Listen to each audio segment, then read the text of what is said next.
Bonjour. Aujourd'hui, je vous présente le livre de Jean-Paul Dubois, « Tous les hommes n'habitent pas le monde de la même façon ».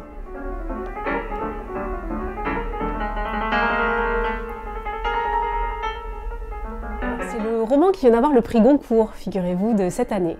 Alors Jean-Paul Dubois est un auteur qui est né dans les années 50, il est toulousain.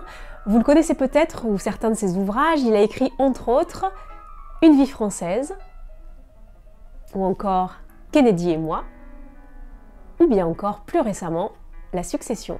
C'est un roman assez peu commun, en fait. L'histoire qui est assez difficile à raconter, c'est l'histoire de Paul Hanson qui est enfermé dans une prison à Bordeaux, mais au Canada.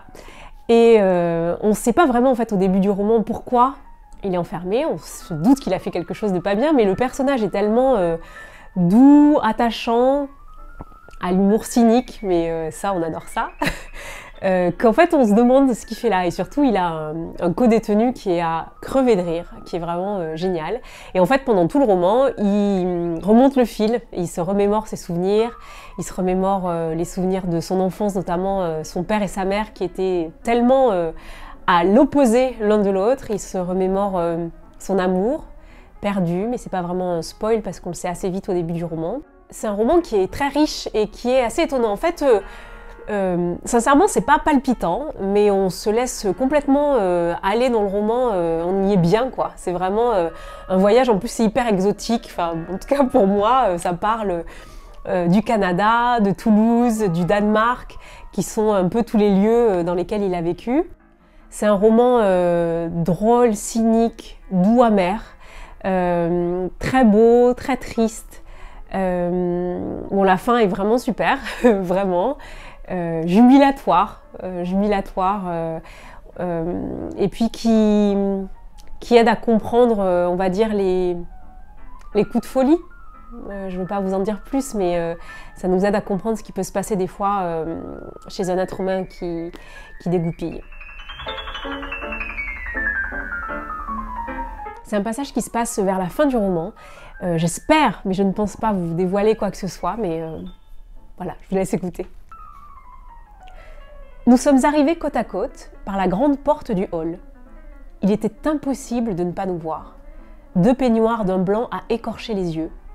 Reed, à qui j'avais confié ma tunique, alla s'installer sur une chaise longue. Je suis passée à côté du pédiluve et lentement, marche après marche, je suis entrée dans l'eau. Avant de disparaître sous la surface, j'ai regardé autour de moi ce monde parfait qui m'entourait, ces alignements de propriétaires à l'horizontale. Rangés par ordre de taille ou d'importance, tous ceux qui m'avaient exclu étaient là, huilés et rosissants comme de la vieille viande. De l'endroit où je les voyais, tous me paraissaient minuscules. Sedgwick était à son poste, au centre, au milieu, au cœur de sa principauté. Le consul avait un visage de cire et une vilaine cicatrice sur l'épaule. Il me parut lui aussi tout petit et d'une quantité d'importance nulle, comme disait Johannes. Personne ne parlait. Tous les regards étaient fixés sur moi comme si j'étais devenue une sorte de nord magnétique, comme si soudain, l'axe du monde s'était déplacé. J'écoutais un instant la perfection de ce silence avant de m'enfoncer vers le fond des eaux. Je nageais en apnée le plus longtemps possible pour que chacun en arrive à penser qu'il n'avait vu que mon spectre que la piscine avait fait disparaître en le diluant dans ses sels avant de l'expulser par la canalisation idoine. Lorsque mes poumons furent sur le point d'exploser, j'émergeai de l'eau comme un rorqual faisant provision d'air avant de replonger vers les abysses. Je m'étais rasée de frais pour sentir la caresse de l'eau sur mon visage. C'est à peine si elle m'effleurait. Sa texture avait changé, mais elle faisait son œuvre, lavait mon esprit, en filtrait les impuretés. 3 fois, 4 fois, je disparus avant de réapparaître. Au moment de quitter la scène, je regardais bien attentivement tous ces pauvres acteurs qui essayaient de tenir leur rang et de jouer au mieux leur rôle de complément.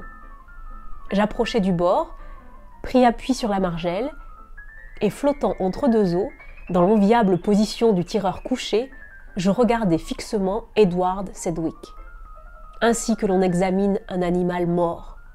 Cette cure d'observation silencieuse dut lui sembler durer des siècles. Mais il ne broncha pas, m'offrant simplement le délicieux spectacle de son orgueil brisé, de son épaule suppliciée.